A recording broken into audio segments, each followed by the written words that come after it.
Why is discomfort an essential part in any diagnosis? That's what I'm going to be discussing next, so stay tuned for that.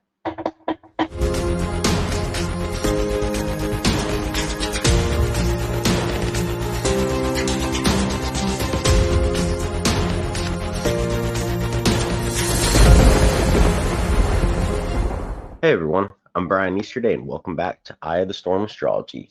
So in today's episode, I'm going to be talking about why diagnosis requires discomfort. But before I get into that, go ahead and hit that like button, subscribe, and hit the notification bell. That way you don't miss out on any content that could be helping you turn your challenges into strengths. Why does diagnosis require discomfort? Well, this was something that I kind of realized when I was thinking about the idea of having like an injury. Say for example, you're out running around or something and you fall down and something in your leg is hurt, but you're not quite sure like where it is or if it's broken or if it's sprained or whatever it may be. So there's the initial feeling of pain, like of discomfort, but in order to get a proper diagnosis to figure out what is actually wrong, what the injury actually is, that might require, moving your leg around a little bit or pressing in different spots, all of which could be things that could inflict some discomfort, because obviously as you find the thing that actually really hurts, that's how you know, oh yep, that's the thing that's wrong. And it's useful here to maybe look at the etymology of the word diagnosis. So it comes from the word dia, which means by way of, and gnosis, which is knowledge, but it's knowledge with the connotation of direct personal experience, like you know that thing for yourself. So for example, if you break your leg, you have a gnosis that probably hurts really bad, or you have a gnosis of what it feels like to break your leg. You see how that works. So to have any diagnosis, it's a path of knowledge that leads you to a conclusion. Okay, so that's what a diagnosis is. So in this metaphor that we're using, say you have an injury and you're having to press and feel around it, maybe move it around and everything to figure out, to stimulate it, to make it see where the most pain is coming from. That way where is the source of that injury. The reason you want to identify the source of that injury is so you then have choice of how to go about dealing with it. For example, if the injury is just a sprained ankle, well, it's probably okay to get up and just kind of walk it off type of thing. You might want to be a little easy on it, something like that. But if it's broken and shattered, you probably don't want to go walking around on it, right? So depending on the conclusion that you came to through the diagnosis, through that path of knowledge, that then determines the type of choices that you want to make.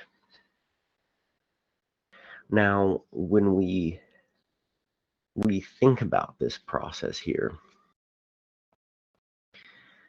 there's a few stages that I think we can highlight. First off is the initial injury, the initial pain that happens that lets us know, oh, hey, something is wrong. Something's radically wrong. That's uncomfortable. That is a signal. That signal is supposed to show us to keep prying, to keep going through that questioning process. This is the diagnosis step of it. You're actually testing different things to figure out where that pain point, where that injury is coming from. Then that creates that discomfort that shows you where the pain is. That really is the first step in awareness, is seeing that, oh, there is something wrong here. Now I can figure out what it is. Okay, now I know what this is. Now I have the choice to deal with it in this way. So awareness reveals choice. And that's the whole purpose of it, is of a diagnosis, that yes, it might be a painful process. It might be, you might experience discomfort, but that discomfort leads you to a conclusion. It gives you awareness, and that awareness then reveals choice. So by being willing to be uncomfortable, to step into that place of discomfort and challenging ourselves, that's actually the first step to awareness.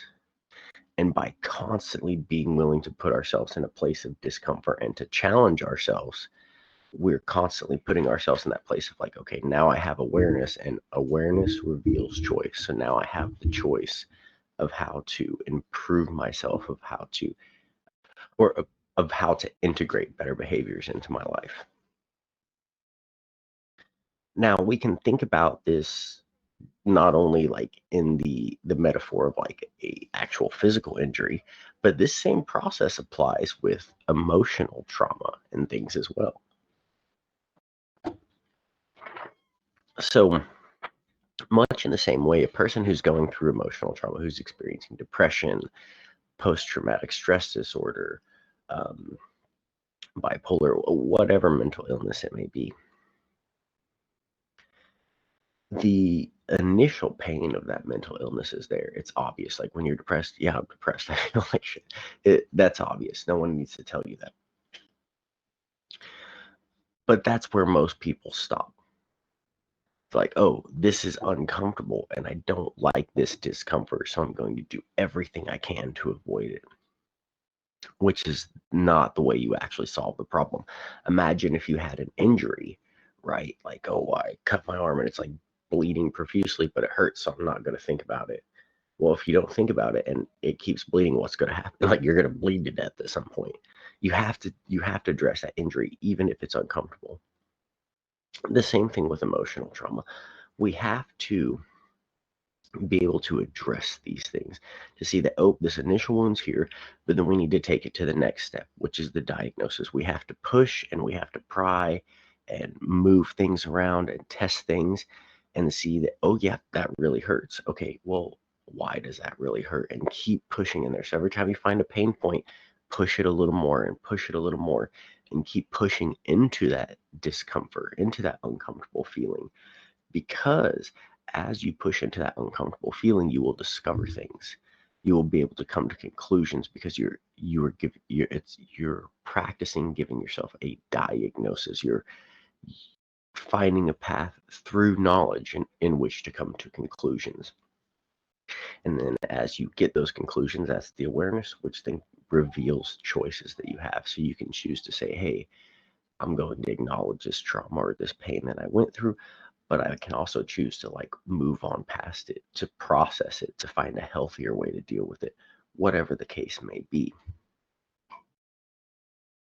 But to get to the diagnosis, to get to the place that we have the choice to get better, we first have to create an awareness. And to create that awareness, we have to be willing to put ourselves into uncomfortable positions, to push into that discomfort. So that's why diagnosis always requires discomfort. So that's going to wrap this one up. I hope you guys found this valuable. If you did, hit that like button, subscribe, and hit the notification bell. That way you don't miss out on any content that could be helping you turn your challenges into strengths. If you guys need to contact me for consultations, courses, or for whatever it may be, you can click the link in the description below. That goes to my link tree, and that's a one-stop shop for my website, social media, whatever it may be that you need to get a hold of me on and to follow all my work.